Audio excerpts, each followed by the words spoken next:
You're standing somewhere cold. It's 13,000 BC. There are no bars, no bottles, no menus, and definitely no bartenders. There's just a cave, some crushed grain sitting in a stone mortar, and something happening to it that nobody planned. A smell, a taste, a feeling nobody had a word for yet.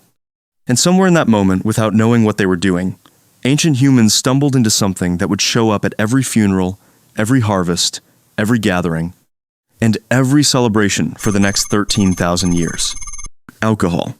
The question is, when did ancient humans first start drinking alcohol? And the answer goes much further back than most people expect. So here's what this video is actually about. We're going to trace the oldest evidence of how humans first ever came in contact with alcohol, from the accidental encounters that probably happened long before any city or farm existed, all the way to specific archaeological sites where researchers have found real physical proof. We're going to dive deep into everything. And by the end of this, the story of ancient drinking is going to feel a lot less like history and a lot more like something deeply, weirdly human. Let's get into it. The thing most people don't realize is that alcohol didn't wait for humans to invent it. It was already happening in nature, long before anyone decided to do it on purpose. Yeast exists everywhere, and when yeast lands on sugar, it eats it and produces ethanol as a byproduct. That's fermentation. And it happens naturally in overripe fruit, in fallen figs rotting on the ground, in honey mixed with rainwater sitting in a hollow tree. Ancient humans didn't create this process, they walked into it. There's actually a hypothesis called the drunken monkey hypothesis, and it suggests that primates, including our early ancestors, were drawn to the smell and taste of fermenting fruit because it signaled something energy-rich and ripe. Modern research has found that wild chimpanzees eat naturally fermenting fruit that contains measurable levels of ethanol. They're not doing it for fun. They're doing it because that fruit is calorie-dense, and their bodies are attracted to it. The point isn't that chimps get drunk in the jungle, because that's not quite what's happening. The point is that the attraction to fermented food runs deep, probably older than our species itself. But animal behavior is one thing. Human behavior is something else entirely, and that's where the real story starts. The first time a human actually experienced alcohol was almost certainly an accident. There was no recipe, there was no plan. There was probably just some stored grain or fruit that sat a little too long, started to smell strange, tasted different, and then made whoever ate it feel something unexpected. Early humans were careful observers of food. They had to be. Survival depended on knowing what was safe to eat, what was rotten, and what was somewhere in between. So when something fermented, and they noticed the effect, they remembered it. That's how most ancient discoveries worked. Not invention, observation. The problem is that this kind of accidental discovery almost never leaves a trace. Liquid evaporates. Fruit rots away completely. So the archaeological record can't tell us exactly when the first human tasted something fermented, but it can tell us when humans started doing it deliberately, and that date is genuinely surprising. Around 13,000 years ago, a group of people called the Natufians were living in what is now Israel. They were semi-sedentary hunter-gatherers, not farmers, not city builders, just people who had figured out how to settle in one place for longer stretches of time. And at a site called Raqefet Cave on Mount Carmel, researchers found something remarkable. Stone mortars, the kind used to crush and process grain, with residue evidence of cereal-based fermentation. A beer-like drink, made from wild grain, in a cave, 13,000 years ago. This is the oldest strong archaeological evidence we have for intentional brewing, and it doesn't come from a great civilization. It doesn't come from a palace or a marketplace. It comes from a burial cave.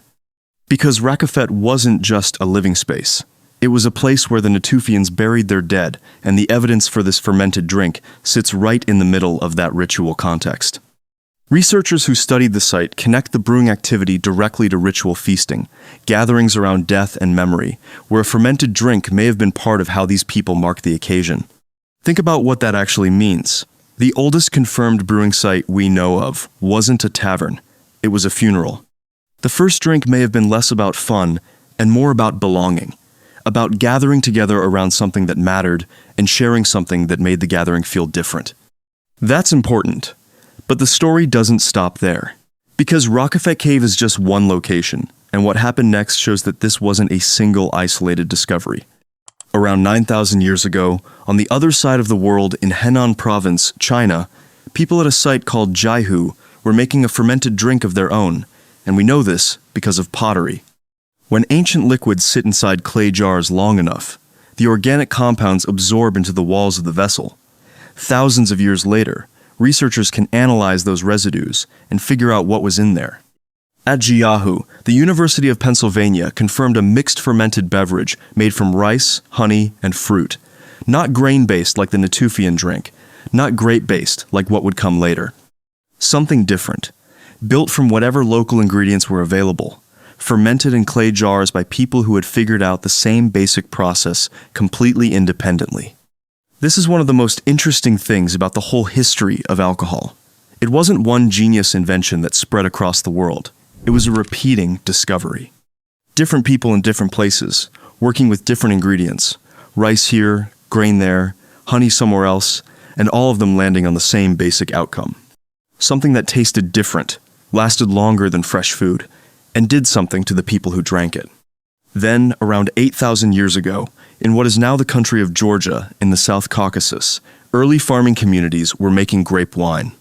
A study published in the Proceedings of the National Academy of Sciences identified biomolecular evidence of grape wine and early viniculture in pottery from that region dating to around 6,000 to 5,800 BCE. This isn't the oldest alcohol overall, but it's one of the strongest early wine discoveries we have, and the setting matters. This wasn't luxury wine for royalty. This was early Neolithic village life. Grapes, clay jars, and people who had figured out that time and fruit could make something worth keeping.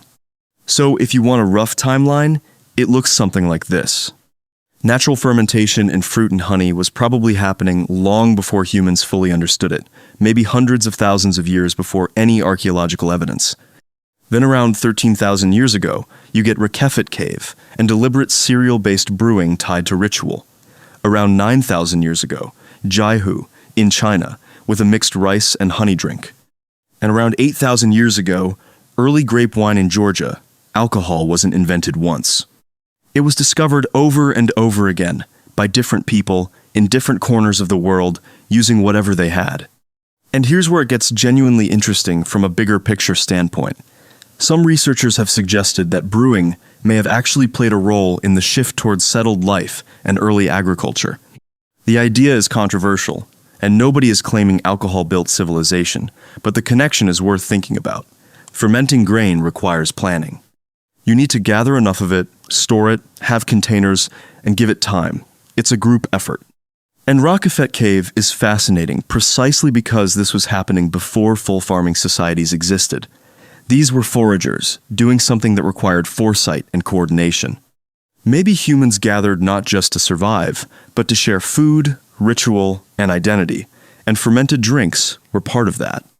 If you've made it this far and you are enjoying it, subscribe to the channel and drop a comment below with what you think the first drink tasted like, because honestly, it was probably terrible and people drank it anyway.